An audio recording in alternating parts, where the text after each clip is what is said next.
قابل قدر بزرگان کرام اور عزیز دوستوں،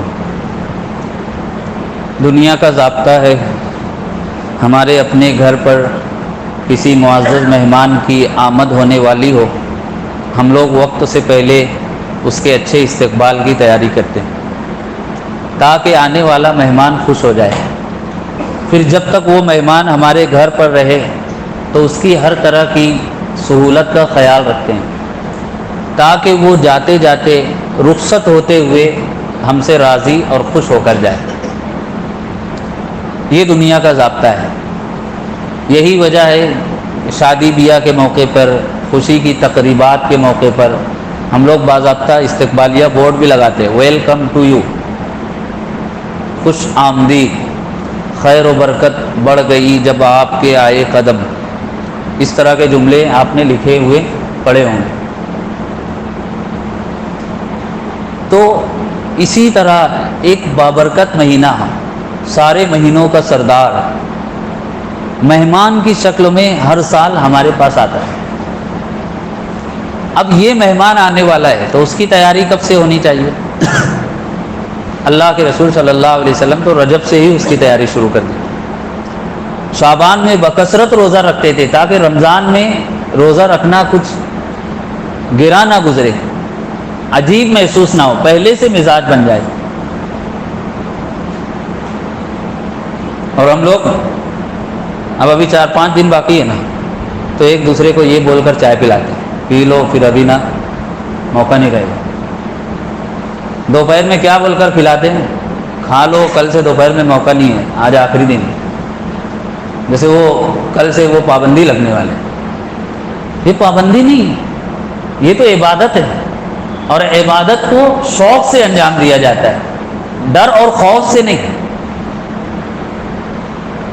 تو ہمیں تیاری کرنی ہے، ذہنی طور پر بھی، عملی طور پر بھی۔ کس کی تیاری؟ رمضان کے استقبال کی۔ اور کیوں تیاری کرنی ہے؟ اس لیے کہ یہ اللہ کے نیک بندوں کا طریقہ رہا ہے۔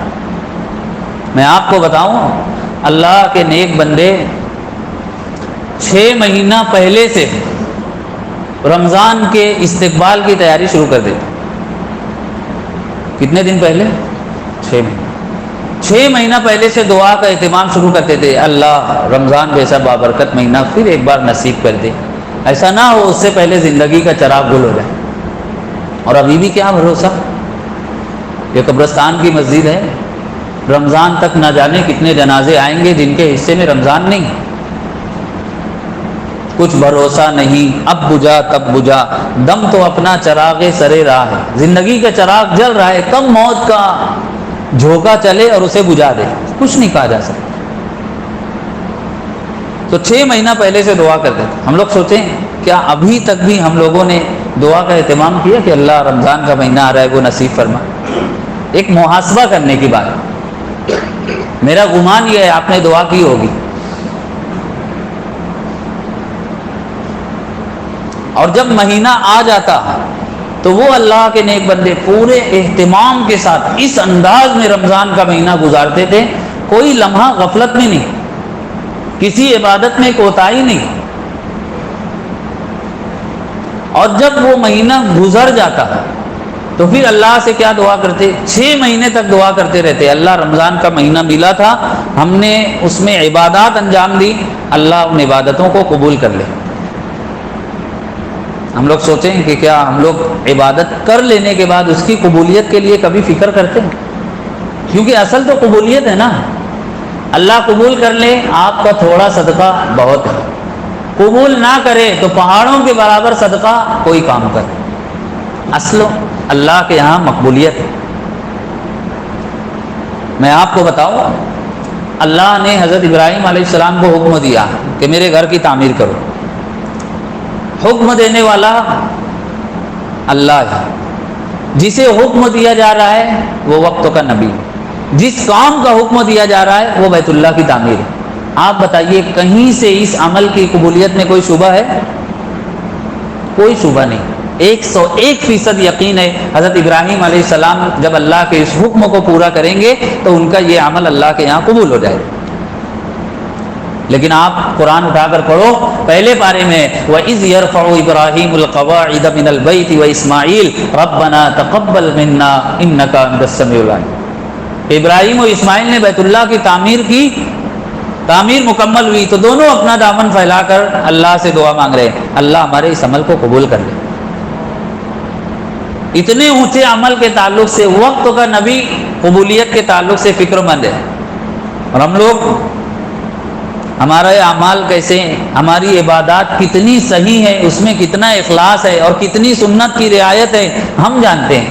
میں کچھ نہیں کہوں گا، صاحب الدار ادری بما فی، گھر والے کو بہتر پتہ ہے گھر میں کیا ہے۔ ہم لوگ اپنے تعلق سے زیادہ جانتے ہیں، ہم لوگ خود غور کریں، لیکن کیا اعمال کی مقبولیت کو لے کر کبھی ہم دعا کرتے ہیں، فکر مند رہتے ہیں؟ سوچنے والی بات ہے۔ شیخ عبد القادر جیلانی رحمۃ اللہ علیہ فرماتے ہیں کوئی بھی عمل اللہ کی بارگاہ میں اس وقت تک قابل قبول نہیں ہو سکتا جب تک دو چیزوں کی رعایت نہ کی جائے۔ کیا کیا؟ نمبر 1، آپ کے اندر اخلاص ہو، نیت درست ہو، جیسی نیت ویسی برکت، اور دوسری شرط آپ کا عمل سنت کے مطابق ہو، تب وہ عمل قبول ہو۔ اب ہم لوگ غور کریں کہ کیا ہمارے اعمال اس طرح ہیں؟ ساری عبادتوں پر غور کر لیں، نماز سے شروعات کر لیں کہ برسوں سے لوگ نماز پڑھتے ہیں، 20-30 سال گزر جاتے ہیں، لیکن نماز ویسی نہیں ہوتی جیسی ہونی چاہیے۔ اور میں نے شاید اس سے پہلے عرض کیا ہو کہ نماز کے صحیح ہونے کا معیار یہ ہے کہ اگر آپ کو مصلی پر کھڑا کر دیا جائے، آپ ایسی نماز پڑھائیں کہ سب کی نماز ہو جائے، یہ معیار ہے۔ اگر آپ پڑھا سکتے ہیں اور سب کی نماز ہو گئی، مطلب آپ صحیح نماز پڑھ رہے ہیں۔ اب ہم لوگ خود غور کریں کہ کیا ایسی نماز ہے؟ کبھی ہم نے کسی عالم سے کہا ذرا ایک مرتبہ میں نماز 2 رکعت نفل پڑھ کر بتا رہا ہوں، آپ سن کر دیکھو، دیکھ کر بتاؤ کہ میری نماز صحیح ہے کہ ارکان کی ادائیگی صحیح ہے کہ نہیں، تسبیحات اور صورتیں اور دعائیں صحیح ہے کہ نہیں۔ ہم لوگ تو نماز پڑھتے ہیں ماشاءاللہ، کولر کی ٹھنڈی ہوا آتی رہتی تو آنکھ بھی بند کر لیتے، دماغ بھی بند کر لیتے، پھر یہ بھی زیادہ غور نہیں کرتے کہ مطلب 3 رکعت ہوئی کہ 4 ہوئی۔ اصل میں سلیپر کلاس سفر کا مزاج ہو گیا، لگژری بھی زیادہ، سلیپر کلاس، تو لوگ سمجھتے ہیں نا آپ سلیپر کلاس ہے، اپن سو جاؤ، امام صاحب پڑھاتے رہے۔ تراویح میں بھی یہی ہوتا ہے، 2 ہوئی کہ 3 ہوئی، سلام پھیرنے کے بعد پوچھے نا تو آدھے لوگ بولتے 2 ہوئی ہے، باقی لوگ بولتے نہیں 3 ہوئی ہے۔ تو امام پریشان، میں سنوں تو کس کی سنوں؟ ایسے نماز پڑھو۔ شاعر نے اسی لیے کہا ہاتھ باندھے کھڑے ہیں سب گم خیالوں میں اپنے اپنے، امام مسجد سے کوئی پوچھے نماز کس کو پڑھا رہا ہے۔ تو ہم لوگ غور کریں کہ ہماری عبادات کیسی ہیں، اور اس چیز کے بارے میں بھی غور کریں کہ اب رمضان کا مہینہ آ رہا ہے، ہم اس کو کیسے گزاریں گے، کیسے اس میں عبادتوں کو انجام دیں گے، اس پر غور کریں۔ کیسے رمضان گزاریں؟ آج شہر بھر کی تقریباً 50 مساجد میں ہمارے علماء مقررین اسی موضوع پر بیان کر رہے ہیں۔ آپ رمضان کیسے گزاریں گے؟ سوچئے، پلاننگ کیجئے، منصوبہ بنائیے، غور کیجئے، اپنا ایک شیڈول بنائیے تاکہ رمضان کی عبادتوں کی انجام دہی میں کوئی خلل واقع نہ ہو۔ یہ نہ ہو کہ اب مجھے کام بہت ہے تو میں روزہ نہیں رکھ سکتا، مجھے کام بہت ہے تو تراویح میں نہیں پڑھوں گا، ایسا پڑھ کر پیچھے جاؤں گا، وتر پڑھوں گا اور چلا جاؤں۔ یہ نہیں، ساری مصروفیات، سارے کام اپنی جگہ، اصل اللہ نے زندگی دی عبادت کے لیے، اور ساری چیزیں ضرورت ہے، وہ مقصد نہیں، لیکن اللہ کی عبادت یہ مقصد ہے۔ اور جس نے اہتمام کے ساتھ رمضان کا مہینہ بسر کر لیا اس کی مغفرت میں کیا شبہ۔ اور ہمیں ہر رمضان یہ سوچ کر گزارنا ہے کہ اب یہ رمضان گزر گیا، اب ہو سکتا ہے ہم بھی گزر جائیں، وقت کا مقدر ہے گزر جانا، گزر جائے گا۔ سوچنے کی بات یہ ہم نے کیسے گزارا۔ اللہ قیامت کے دن پوچھیں گے عن عمرہ فیما افنا، بتا زندگی دی تھی کیسے گزاری۔ تو ہمارا عنوان ہے آپ رمضان کیسے گزاریں گے۔ تو شروعات کہاں سے کرتے ہیں؟ ہم لوگ اس کی شروعات کرتے ہیں سحر سے۔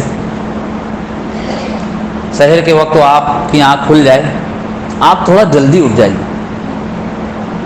اٹھتے ہی فوراً وضو کر کے مصلی پر 2 رکعت 4 رکعت 8 رکعت اللہ جتنی توفیق دے تہجد کی نماز پڑھ لیں۔ عام دنوں میں بڑا مشکل ہوتا ہے تہجد کے وقت، فجروں میں مشکل ہوتا ہے، تو تہجد ضرور پڑھیں۔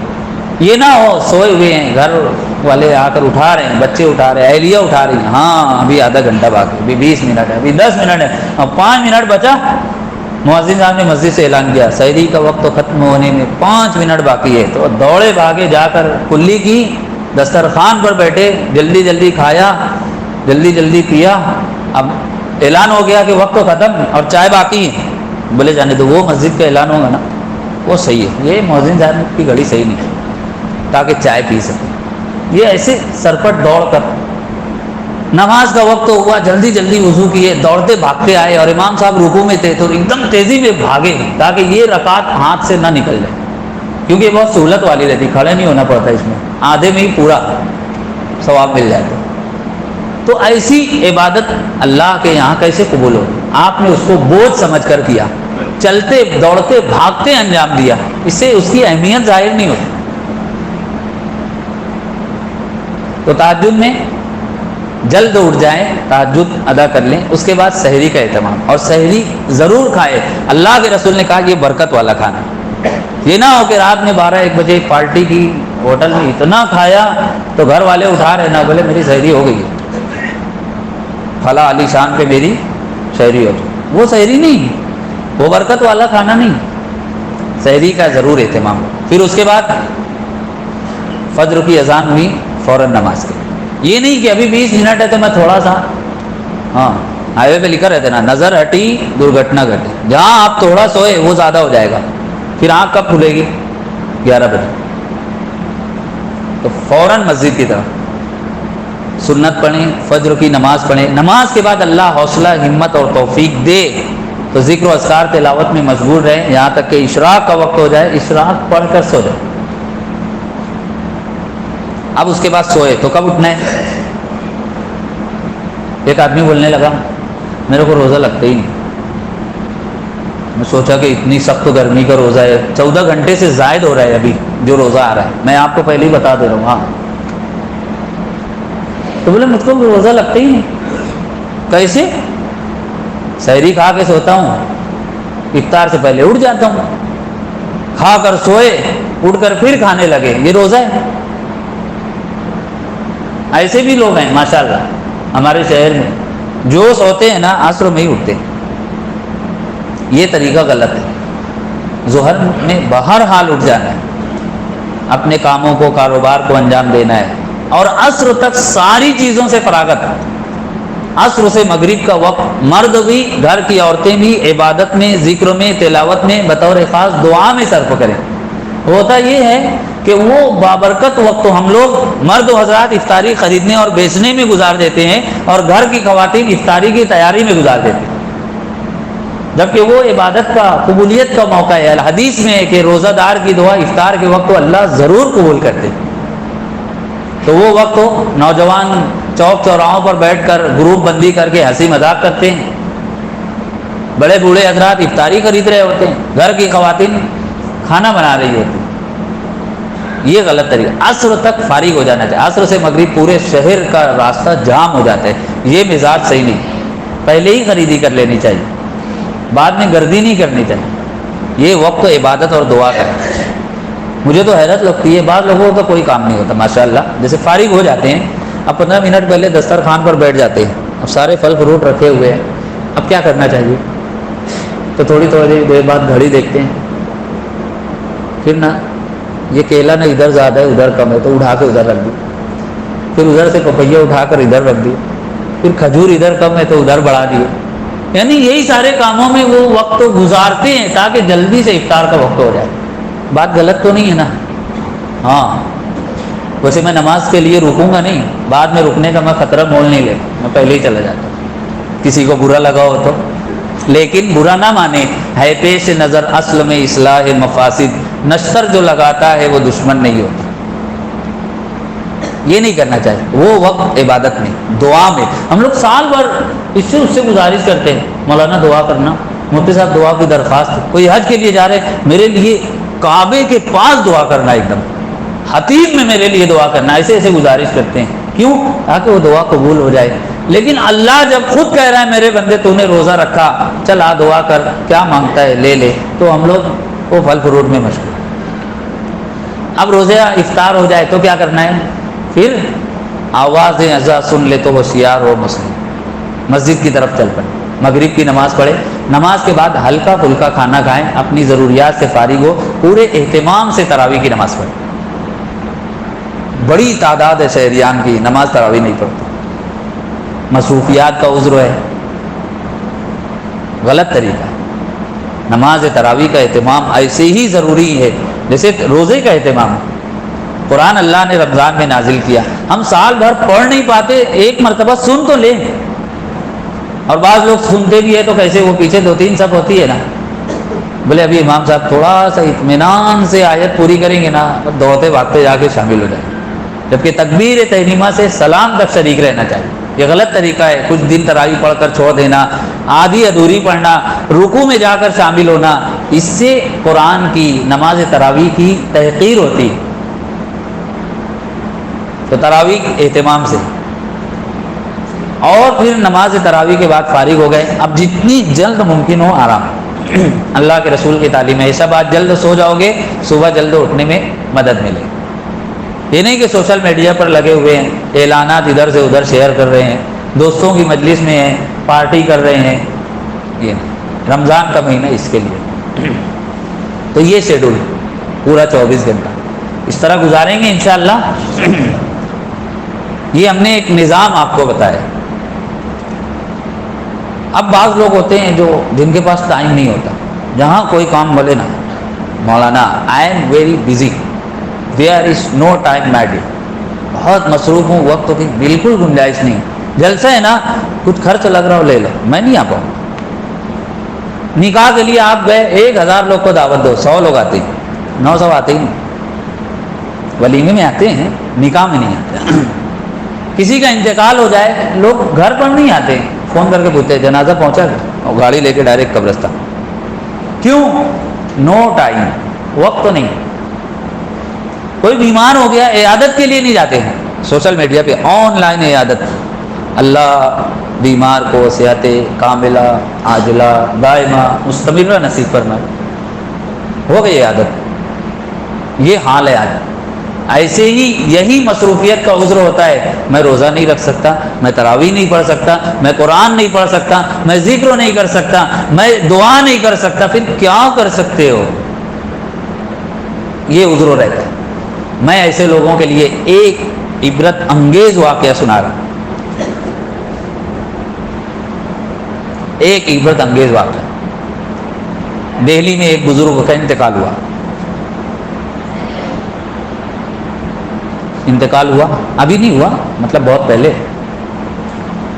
انہوں نے وصیت کی مرنے سے پہلے، میری نماز جنازہ وہ پڑھائے جس نے زندگی میں کبھی تکبیر اولی نہ چھوڑی۔ تکبیر اولی سمجھتے ہیں نا؟ ہاں، اولی نہیں ہے، بعض لوگ اس کو اولی پڑھتے ہیں۔